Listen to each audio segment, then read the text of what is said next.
frankly, I didn't know much about it. We always think about grand jury as the one you see in the trials, in the courts, or you hear about them. But the civil grand jury, as I learned, was a fascinating body. I mean, you pick a set of citizens through really their interest and a bit of selection, and you have an ability to investigate organizations that run your county. And also, there could be complaints, and you have full reign to go in and talk to people, look at the information, and come out with your best recommendations. I thought it was a fascinating, opportunity, a fascinating, entity, right? That I think California has across all its counties, and I decided to get involved. Hello, everyone, and welcome to Only in Santa Clara County, a podcast dedicated to democratizing the process of civic participation in local government. This podcast is produced by the Dreaming Collaborative, a civic nonprofit working at the intersection of culture, technology, and civic life to transform the practice of democracy in local government. My name is Alina Yin, and I will be your host. Hello, everyone, and welcome back to our special series on the Santa Clara County Civil Grand Jury. For those of you just joining us, the Civil Grand Jury is a investigatory body created for the protection of society and the enforcement of the law. Now, this isn't like what you may have known as jury duty. Now, I do highly recommend starting at episode 17 with the Honorable Judge Julie Emity for the Civil Grand Jury 101, and episode 18 with Deputy Manager of the Civil Grand Jury, Brittany Hilbig, where we take a deep dive into how the Civil Grand Jury works. And in this episode, we'll be hearing from a past Civil Grand Juror, Dev Ghoshal. He has been active in Santa Clara County as a civil grand juror as well as a commissioner on the county's Juvenile Justice Commission. With a career spanning management consulting, leadership roles in large technology companies, as well as helping to build several startups, he brings a strong business and problem solving experience to his volunteer work. You can check out his full bio in our show notes. And the theme of this episode is the power of public service on the civil grand jury. As we learned in previous episodes, the civil grand jury has the power to not only inspect public records of all kinds, but non public records, and they hold subpoena powers. And here is all of the agencies within Santa Clara County that are subject to the investigations of the civil grand jury. Should a complaint be filed about one of these agencies by a Santa Clara County resident?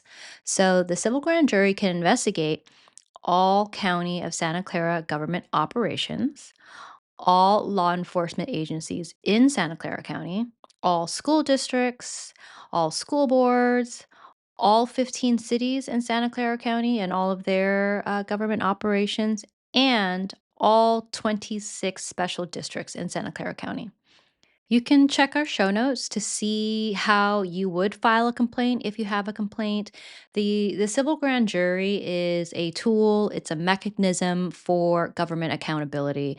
It's incredibly powerful, which is why, we're producing this series because we want people to be more aware and if they're able to be more involved in the process because it's completely open to all Santa Clara County residents who are 18 years old, who have lived here at least 1 year and are a US citizen.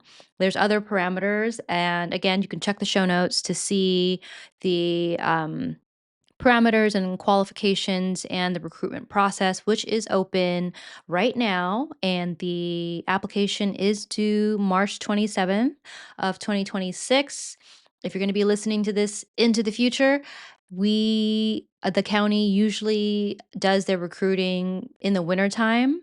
And the application process in the springtime is usually due around springtime, like around March. And new panel members, new grand jurors, civil grand jurors are impaneled in June.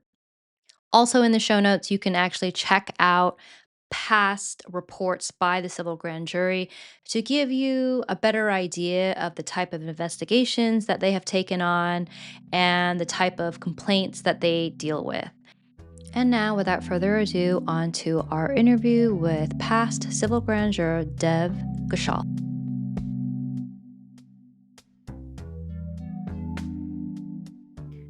Okay, so I'm really excited to have another lived experience episode, and I would love for you to introduce yourself, Deb.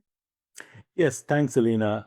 Yeah, my name is Dev Ghoshal, and about me, I was born in India, uh, and I moved to US as part of a graduate studies, as many do, and love the place, and got involved in a variety of things. I worked for the next 30 years.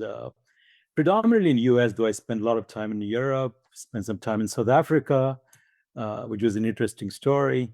And I worked a lot in management consulting, helping large companies with their problems. And I also got involved in technology. So I started helping out with large organizations I was part of.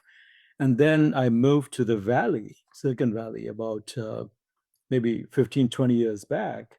And it's a legal requirement to do a startup or work for a startup in the Valley. So I ended up getting very involved with a couple of startups I helped build over the last 10, 12 years, and still remain active with several new ones. So yeah, it's been a good journey.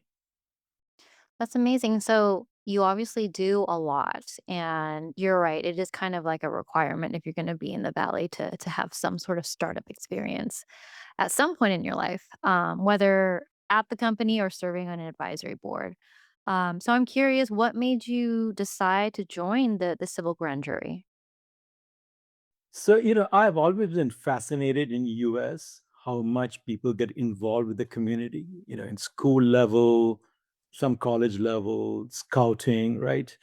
Which is, by the way, not that usual outside US, where you're very structured in environments, right? Uh, and again, my last 30 years were very busy, but once I started to get a bit more time, I really wanted to get involved with the community, but in a pretty active way. Uh, and that's when I ran into this one of Brittany's, I think outreaches within Santa Clara County about the civil grand jury. And frankly, I didn't know much about it. We always think about grand jury as the one you see in the trials in the courts, or you hear about them. But the civil grand jury, as I learned, was a fascinating body. I mean, you pick a set of citizens through really their interest and a bit of selection, and you have an ability to investigate organizations that run your county. And also, there could be complaints, and you have full reign to go in and talk to people, look at the information, and come out with your best recommendations. I thought it was fascinating, opportunity, a fascinating, entity, right? That I think California has across all its counties, and I decided to get involved. This is early 2000, and I remember saying, "Hey, here's the civil grand jury, right?" And I think when people read about it, they all get fascinated. Now, whether you have the time for it, the timing, all of those things are depends on your situation. But that's what got me intrigued, and it seemed like the right time. Yeah, I think the name just grand jury, you do automatically think about pop culture and what you've seen on TV. And it's news to me as well that you have this investigative body that is designed for government accountability. And I like that you also mentioned that outside of the US, it's not they might not have these same practices. I don't know how it is in India in terms of like local government participation. My parents are from Cambodia. They did not obviously have this level of local government participation from their citizens. No, I think you're right. I think again, I think having lived across, and since I got involved with the grand jury, when people ask me, my friends from all over, I mentioned what I do or was doing, right? And they are fascinated. And many of them who come from different countries, they do not have this kind of an accountability structure, access that really opens up a citizen's ability to go get involved. And you and at the least you get to learn, right? You get to learn, like in the case of Santa Clara, 2 million citizens, right? 2 million people living in this county, hundreds of millions of dollars of budget. We take a lot of things for granted. So I think this provides also a peek inside and peek behind of how this is running and what all the good work that's being done, and also your own views and recommendations. Yeah. So it's a fascinating structure. Yeah, I couldn't agree more. I did a county budget episode, and it's like billions of dollars is the county budget, which is just, you only kind of hear about those numbers in like private tech companies and things like that. You don't imagine it for your own county. But yeah, Santa Clara County is massive, and it's actually the second largest budget, I think, outside of Virginia and Loudoun County in Virginia. So yeah, so speaking, you were talking about learning. And once you joined the civil grand jury, what did you start learning that was like a surprise to you? What were your expectations, and how did that all kind of shape out during your term? So yeah, I mean, when I walked in, right, and I went through the process, it's a bit of an interview process, right? You go through, we get to ask questions. In my mind, there are a few things apart from the excitement, right? One is, given my background, and all of us have a lot of experiences, right? No matter what we do, we solve problems, right? We get engaged with teams, and I felt that, hey, this I can go and use that experience, but in the setting of the county, right? And also from somebody who doesn't really know the details, right? So you get an outside in view. So I thought that would be a fascinating experience, and I think it's true for no matter what your experience has been, right? So the second thing, very tied to that, was the fact that you would get to interact with, I think, 19, if I remember, 19 jurors that are selected, if I recall. And they come from, and as I walked in and I met my year 2021, it was a fascinating variety. And I really was looking for that, and I appreciated that because, again, when you're in the Silicon Valley and if you're in the tech world, you're in a bit of a bubble, right? You interact with a certain type of people, but in our group, I mean, I'm sure this is not unique to any particular year. We had people who are from tech and business background, like myself. We had people who are educators. We had some college students graduate, and because it was a COVID time, so they had a bit more flexibility. We had people who were from the sheriff's office in the past. We had people who were 911 schedulers. So, I mean, all of a sudden, you have this group of people that you're going to be working with quite intensely. And I really was looking forward to that. And it really was a fascinating experience. And the other thing which I mentioned, Alina, was thoroughly, we don't know much about the county, right? Except when there's a problem and you go to the hospital, or you go to the school board, or you go to the public safety, right, for a situation. But this gets you in front of them. First of all, the way the grand jury is organized, uh, every year, I think all the leaders of the county and of the different organizations, they come in and they talk to the grand jury, and you get to know immediately a lot more than you did. You get to know how the different boards work, how the supervisory committees work, and then, depending on people's interest and complaints, you get to deep dive into certain questions that have been raised. And so, you get it's really a bit of a graduate degree in county management, right? And county operations. So I went in with a lot of thoughts and excitement, and they were very fulfilling. Yeah. Yeah, I like that you brought up kind of the dynamic of the group, because the main requirement is that you're a registered voter, U.S. citizen in that county, and so it really does bring people from all walks of life. And I bet that was an interesting year because there was remote participation allowed, and so it's probably more flexibility for people to participate in it.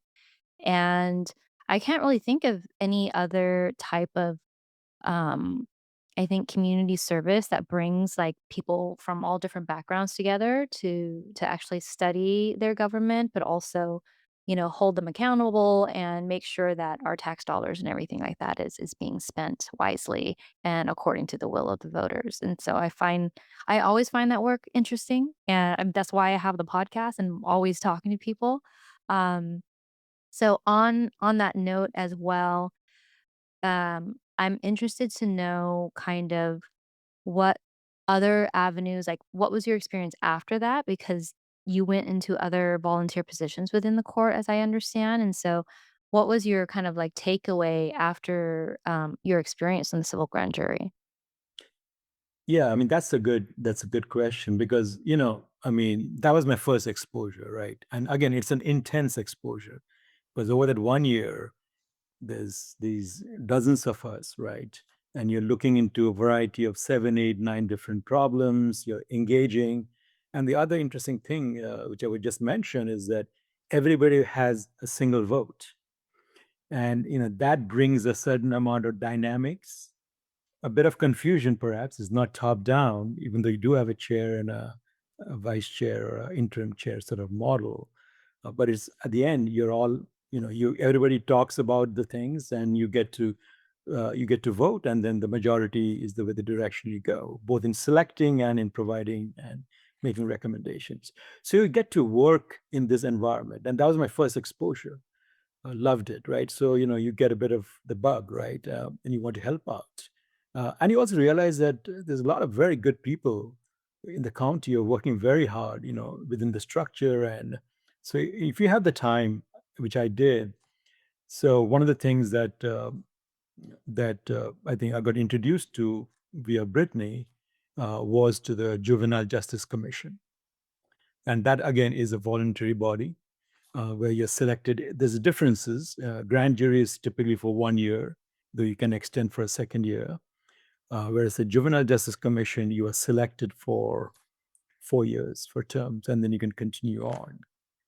And it's a body again of citizens who have oversight of the administration of juvenile justice within the county. Again, so I spent 3 years in that, and it was another fascinating experience where you get to see a side of the county that I had not seen before, including inspections of juvenile organizations, including conversations with directors of the different departments that execute the policy, writing reports. There are differences in nuances because it's more like an operating body versus a body that just comes in for a year. But again, that was another fascinating time I spent in that particular area. Yeah, I can imagine because the civil grand jury, you're working in confidentiality, and so you're not in working in front of the public eye. How was that experience of shifting from, having a little bit imagining more agency and autonomy to have discussions and then being in the public eye? Yeah, you're right. I mean, the grand jury is totally, I mean, it reaches out when it has a question, and then you provide the answer. And the only way it interacts with the public and also with the organizations it talks with within the county is through a report. A report is published, and you go through a process, and then that's the public, that's the output, right? Uh, the Juvenile Justice Commission, or JJC as it's called, and every county in California has one. Uh, it is a much more open organization. Now, it's not a Brown Act body, but it's much more open. Whereas we have monthly meetings where if you are a citizen and you're interested, you can join in. So I think it's a much more open body, and the reports are all very public and at the website. But there's certain nuances. But at the end of the day, I think the commonality, and so there are differences. You're right. It's a lot more open because it does it year after year, right? Um, uh, but at the end of the day, in both cases, there's a set of recommendations given. And ultimately, they are supposed to be a guidance to the organizations that are actually executing the policies in that case. In that case, the Department of Family and Child Services, for example, or some of the local law enforcement agencies. It's a very, again, another very intriguing body, and one of the many ways that you can get engaged with the county if you have the time. And believe me, all of us have the experience and the value. That's given because in all our conversations, I'm fascinated by the kind of perspectives that are brought into the discussion. Thank you. Thank you for that. I do believe we all have the lived experience and the values to serve. So then you also were part of the Santa Clara County Parole Board. Is that correct? Yeah, that was for a brief period of time. The parole board, again, it's a standing body, and so we did spend a bit of time on that. Again, depending on the functions of the parole board, it's a bit less active than the others, just given the requirements and where things are today with the parole structure. I think it's much less used than it was before. But there are other organizations that are probably more active, like the JJC. And so, as we start to kind of wrap up a little bit, why do you think this work and community service is important? Well, from a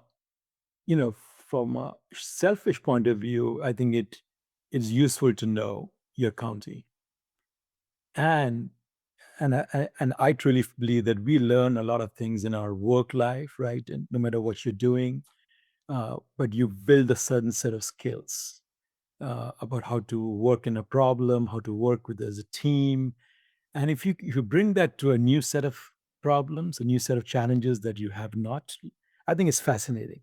So it gives you a certain purpose. And I think being part of the civil grand jury, I mean, the reports were very, very interesting reports. And I think it gave all of us, and it gives every year the team a purpose. So I think that itself is very useful.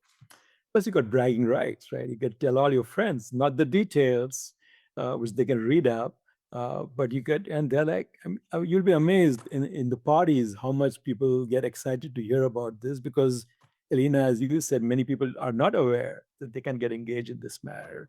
So I think there's a lot of reasons that it's good for an individual to get involved in the community. Plus, you get to help out, right? You get to help out some people. The JJC helps out juveniles, and it provides, it's like a watchdog, right? As a civil grand jury, and it provides another set of eyes, a check and balance among all the others, and it lets you be much more informed.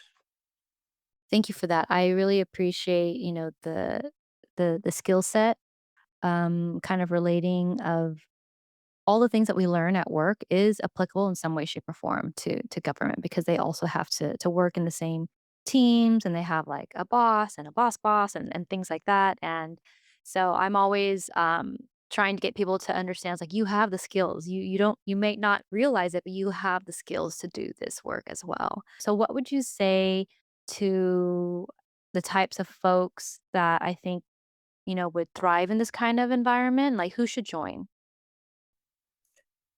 So I truly believe anybody can join. Anybody should consider joining. Now, having said that, it does require a set of time, amount of time, and engagement. More importantly, because to you get out of it what you put into it, and like the civil grand jury, you'll be walking into new departments and new organizations, and I think if you can bring with you the time and the eagerness to learn, the rest sort of takes care of itself. uh, and you need a bit of patience because you're, again, it's going to be a group of dozen plus people with different backgrounds, opinions, learnings, right? So when you start working as a team, it's exciting, but it's not always hunky-dory, right? You're going to have friction, you're going to have personalities, and you haven't worked together for a long time. So you have to give it that, you have to have the patience to manage that, but realize that you're all sort of on the same path, right? The same journey to provide input guidance. So I think a combination of time, a desire to engage and learn, and make it and look at it as a very something interesting, interesting year, and a bit of patience is required. Working with a group where everybody has one vote. I mean, that's democracy. That's that's the principle of our democracy, and it's not always easy, but it's worth it because everybody gets, their opportunity to voice their concerns and opinions, and then we have to work together. True. I mean, as somebody said, it's not perfect, but it's the best system we have. Yeah, yeah. I think you also kind of wrapped up the last question, which is, what people can think about to set themselves up for success, and it's patience. Is there anything else you'd wanna add for people considering? Because they apply and then, they go through the interview process, but at the end of the day, it's a lottery, and so, like, they may or may not get selected. But what can people do if they really want to be part of the civil grand jury? What can they start doing that might help them set themselves up for success in their service? True. I mean, at the end, it's a lottery, right? You do go through a selection process, and then there's a lottery, and then I think half get, certain amount get selected, and then the rest are backups, right? And sometimes people drop off during the year for personal reasons and otherwise, right? So you do have, I mean, we had a number of backups who came in and halfway through and contributed. Uh, in terms of any guidance on preparing, I think the grand jury reports are a great source, of good reading. They do have an exec summary and a detailed report behind it. So I think if somebody is truly interested, I would recommend go to the website and check them out. You read a few, you get a sense of the problems that have been looked at, and the other thing is that if and they also give you ideas about what may be something that you would want to look into if you get selected, right? That's always a good thing to think about, right? And we had a fascinating range of those. So yeah, believe me, it's a very interesting process and a very interesting 1 year. Not It is definitely not something you want to just sit back and listen in to meetings. You got to get engaged to it. So I think one should be very clear about that it'll require significant time and effort, but I think it's very manageable. Mhm. Thank you. Thank you so much for your time and sharing your experience with us. I'm really excited for folks to listen to this and to continue helping out to make sure that we get as many applicants as possible to apply for the civil grand jury. Thank you, Elena. I appreciate the platform. Bye bye. And that is a wrap for this episode. Join us for the next episode of What to Expect as a Civil Grand Juror featuring past Grand Juror Cecilia Deck. Another amazing interview I'm really excited to share with y'all. Make sure to check out all of the resources in our show notes as well. You'll find links to past civil grand jury reports, where and how to apply to become a civil grand juror, as well as other educational resources. Thank you so much for joining us, and make sure you give this episode a like, a share, or a comment. It really does help. Until next time.